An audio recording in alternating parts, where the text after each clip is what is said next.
ውሃ ነው ያዘዝኳት። ታንክ ዩ። ጀነት ውስጥ ሐሳብሽ ይልከኝ ነው እንድም ጀነት ማለት አላህ ለባሮቹ ያዘጋጀው ቤት ነው።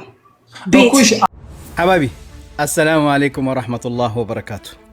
በሰሞኑን ወንድማችን መንሱር አንድ ቪዲዮ በፔጁ ላይ ለቆ ነበርና ያ ቪዲዮ ደግሞ ያው ሆቴል ውስጥ ሆኖ አንድ ሮቦት መጥቶ ውሃ አምጥቶለት ሲያስተናግደው ያን ነገር አይቶ ለቆት ነበርና እኔ ደግሞ ከጥቅሙ ጉዳቱ ይበልጣል ያን ምንልበት ምክንያት አለ። ቪዲዮን ተመልከቱና ሰው ተክቶ መስራት ጀመረ በተባለ ዘመን እስቲ ሮቦት አዝዣታለሁ ሮቦቷን እንደምታመጣልኝ አብረን እናያለን ማለት ነው።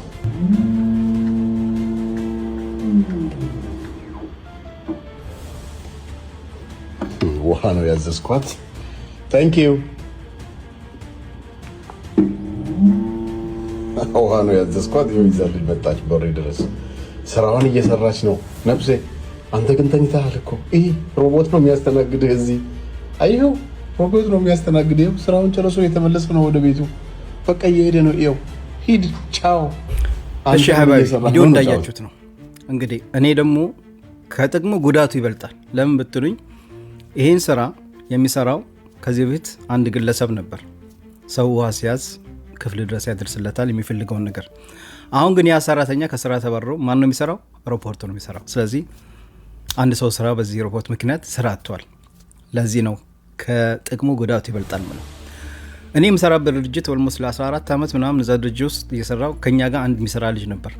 ያው ካምፓኒው ትልቅ ነው። ከአንድ ቦታ ወደ አንድ ቦታ እቃውን የምንፈልገውን እቃ ያመጣልናል ማለት ነው። ከዛ አንድ ቀን የኛ አለቃችን ከአንድ ካምፓኒ ጋር ይገኝና እንደዚህ አይነት ሮቦት የሚሰሩ ሁለት ይገዛል $1,200,000 ያንዳንዱ $600,000 ነው የሚሸጠው። ገዝቶ ኦልሞስት 3 ወር ነው የፈጀው ይሄን ፕሮግራም ለማድረግ ሮቦቱ ማለት ነው። እና ከአንድ ቦታ ወደ አንድ ቦታ እቃውን ያመጣል ማለት ነው። ከዚህ በፊት ግን ከኛ ጋር የሚሰራ ልጅ ነበር። እቃውን ሲያመጣልን እቃው ያው የጨረሰው ያመጣልና ፍጥነቱ የበለጠ ይሻል ነበር። ሮቦቱ ግን አንዳንድ ቀን ሲያመጣ መንገድ ላይ የሆነ ነገር ይበላሻል፣ ይቆማል ምናምን። እኛ ደግሞ እሱ የት ሄደ ብለን ያለበት ቦታ ሄደን ኦን ማድረግ ማስተካከል፣ እንደገና እንዲሄድ እናደርገዋለን። ስራችንን ጥለን እሱን አንዳንድ ሄደን እንደውም የበለጠ ለአለቃችን ይሄን ገዝቶ የበለጠ ሰዓታችን እያቃጠለብን ነው እንጂ ምንም ጥቅም ያለው አይመስለንም አነው ማለት ነው። እና እዛች ጋር አንድ ከኛ ጋር የሚሰራ ልጅ በዚህ ሮቦት ምክንያት ስራውን አጥቷል። ስለዚህ ከጥቅሙ ጉዳቱ ይበልጣል።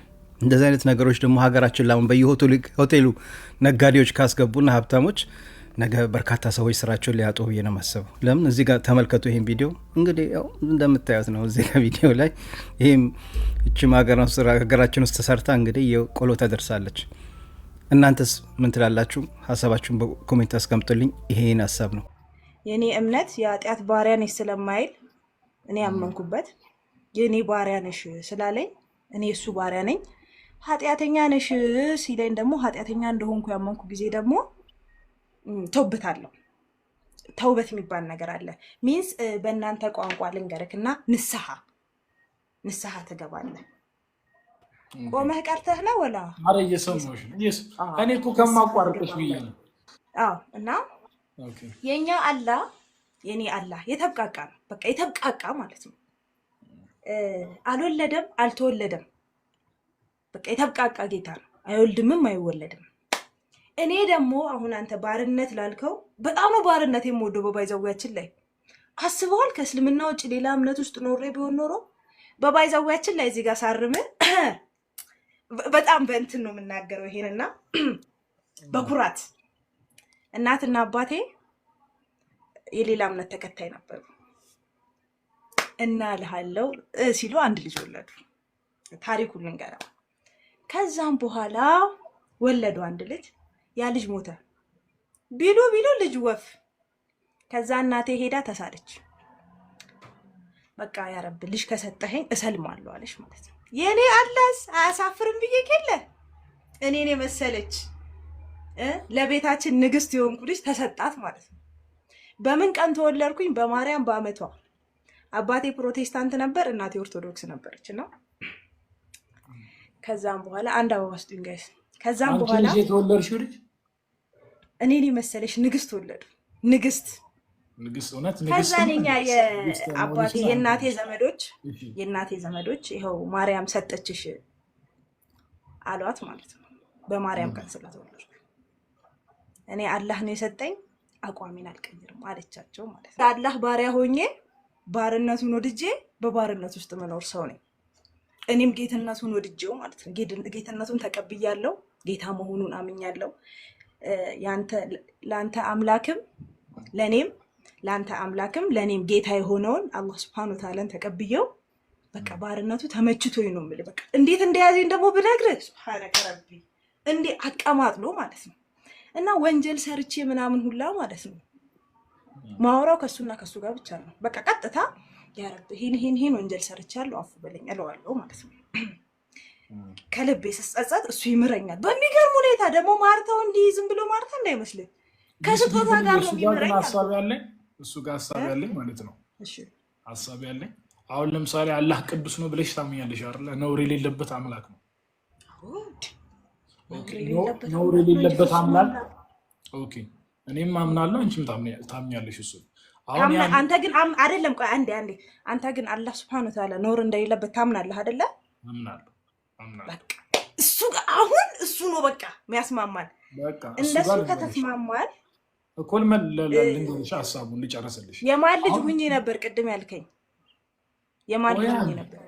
አይደለም አሁን ጥያቄክን በጥያቄ ልመልስና የማን ልጅ ነበር ቅድም ሁኜ ያልከኝ? የእግዚአብሔር ልጅ ያላህ ልጅ ይቅር የለውም አይደለም አላህ ብላ አትሂድ። የማን ልጅ ሁኜ ነበር? የክርስቶስ ልጅ አይደለ?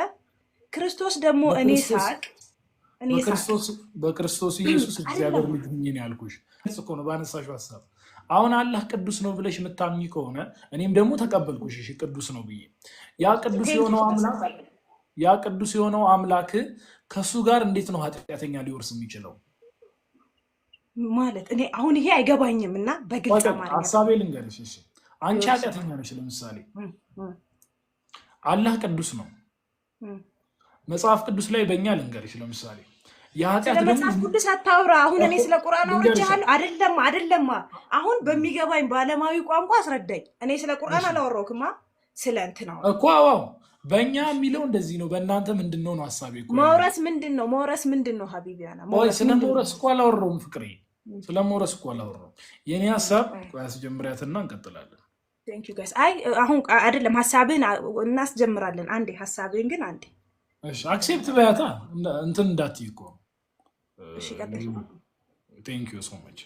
እና የኔ ሐሳብ ምን መሰለሽ አላህ ቅዱስ ነው ካልሽ ኃጢአተኛ ከሱ ጋር ሊወርስ አይችልም። አንደኛ ነገር ደግሞ ምንድነው የሚወርሰው? ይሄ ኃጢአተኛ ከፈጣሪ ጋር ምንድነው የሚወርሰው? አስረዳኝ። እሱ መውረስ ምንሽ እኮ ከእርሱ ጋር የዘላለም ሕይወት እድል ፈንታ የለውም ማለት ነው። ኃጢአተኛ ከሆንሽ ለምን መሰለሽ ጀነት አይገባም እያልክ ነው? አዎ ቴንክ ዩ እሱን ለማለት እየፈለኩ ነው ያለው። ይልክ ስንሞተንም ጀነት ስንገባ ዲምፕል አንቺ እኮ አሁን እኮ ስህተት እየሰራሽ ነው። እኔ ሰማሁሽ እኮ የኔንም አይደል እንዳረሳ እኮ ነው። አሁን ራሳይ መርሳት ትልቅ ችግር አለ። አሁን ነገርከኝ አንተ እረሳለሁ ሳረሳ እኮ ልመልስልህ ይቀጥልሽ። እዛው ነው የምጠይቅሽ ችግር የለውም። እና አላህ ቅዱስ ከሆነ የዘላለም ሕይወት ወራሽ የሚሆነው ወይ ገነት የሚገባው ሰው ቅዱስ ነው መሆን ያለበት። ምክንያቱም በገነት አሁን አላህ አለ የምትይ ከሆነ በእሱ ጋር ልትኖሪ የምትችይው ቅዱስ ከሆንሽ ነው። ለምሳሌ አንቺ ደግሞ ኃጢአተኛ ይቅርታ እሺ አንዴ ሳይጠፋብኝ ልመልስልህ። አንዴ ሳይጠፋብኝ ጥያቄ አይደለም በጣም ይቅርታ አይ ነው ግን አንዴ ላርምክ ነው አይደለም ላርምክ አንዴ ይልክ አንዴ እኚህ 7 ምድራት አላህ ኩርሲይ ላይ ነው ያለው። እኔ ከአላህ ጋር ጀነት ውስጥ አልኖርም። ና አስጨርሰኝ አለው ኧረ እሺ ይልክ ይሄ 7 ምድር አለ አይደለ? 7 ምድር ላይኛው ሰማይ ላይ ሲቀመጥ ሳንቲሞች አሉ አይደለ? ጋሻ ላይ ተቀመጡ ሳንቲም ያክል ነው። 7 ምድሩ ጋሻ ላይ ተቀመጠ ሳንቲም ያክል ነው። 7ቱ ሰማይ ደግሞ ኩርሲይ ላይ ሲቀመጥ አላህ የተቀመጠበት ቦታ ላይ ሲቀመጥ አሁንም 7 ትንንሽ ሳንቲም ነው። አላህ ደግሞ ያለው ከዚህ ሁሉ በላይ ኩርሲይ የሚባለው ቦታ ነው። እና እኔና አላህ ጀነት ውስጥ ልንኖር አንችልም። አላህ ያዘጋጀልን ቤት ነው ጀነት። ተግባባ። ሶ ሐሳብሽ ሚስ ዲምፕልዬ ኃጢአተኛ ከአላህ ጋር ትኖሪያለሽ አትበላ። እሱ ፍጡር እኮ አይደለም ፈጣሪ ነው።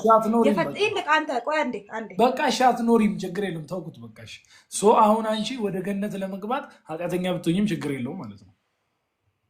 ተውበት የሚባል ነገር አለ ብያለሁ። ንስሐ ስትገባ ቆይ የአላህ መገኘት ፕሬዘንሱም የለም ነው እንዲህ ገነት ውስጥ ሀሳብሽ? ይልክ ነው ወንድም ጀነት ማለት አላህ ለባሮቹ ያዘጋጀው ቤት ነው። ቤት አላህ ያዘጋጀው ቤት ውስጥ ለመኖር ቅዱስ መሆን አይገባሽም? ይገባሻል። ቅዱስ ለመሆን ደግሞ ተውበት አደርጋለሁ እያልኩህ እኮ ነው ሀቢቢያና። ከኃጢአት ራሴን አጸደዋለሁ።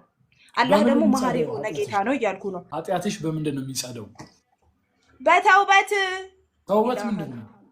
ንስሐ። እንዴ ንስሐ ምን ብለሽ እየገባሽ ነው? አሁን ለምሳሌ ልንገርሽ፣ አላህዬ ማረኝ ይሄን ወንጀል ይልክ። አሁን እናንተ ወይ ቸርች ሄደክ ወይ ሰንበዴ አንድ አባስጡኝ። እናንተ ወይ የሆነ ቦታ ሄዳችሁ ለሆነ ሰው እንዲህ ኃጢአት ሰርቻለሁ ትላላ። እኔ ደግሞ 2 ረካዬን ሰግድና አላህዬ ይሄን ወንጀል ሰርቻለሁ ይቅር በለኝ ብዬ ከልቤ ተጸጽቼ እየየ ስል ይምረኛል።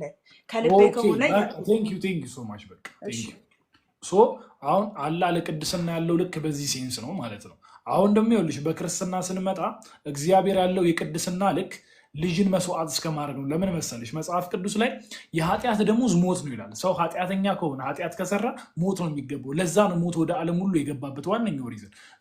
ሞትን ደግሞ ማሸነፍ የምችይው በምንድን ነው? ደምን በማፍሰስ ነው። መጽሐፍ ቅዱስ ላይ በምሳሌ ደም ካልፈሰሰ ስርየት የለም ይላል። ለምሳሌ ደሙን ናይ ቆያ ልጨርስልሽ። እሺ አንተ ደም ላፍስሰው አይደለም ልጨርስልሽ። ደም ካልፈሰሰ ስርየት የለም ሲል ሪዝኑ ምን መሰለሽ? ደም ውስጥ ካለው ህይወት አንጻር ማለት ነው። ምክንያቱም አንድ ሰው ኃጢአተኛ ከሆነ ለዛ ኃጢአቱ ክፍያው ሞት ነው። ካልሞት በምንም አይነት ወይ ኃጢአቱ ሊሻር አይችልም። አሁን አንቺ እያልሽኝ ያለሽው ቁጭ ብለሽ አላህ ይቅር በለኝ ምናምን ስትይ ኃጢአትሽን እጥብ፣ ከዛ አሁንም ኃጢአት ትሰሪያለሽ፣ ከዛ አሁንም አይገርምም። ግን እኔ ጌታ የሚገርመው እኮ ይሄ ነው እንግዲህ ይታየክ። በቃ ልቅን ነው የምታየው እዚህ ጋር ነው።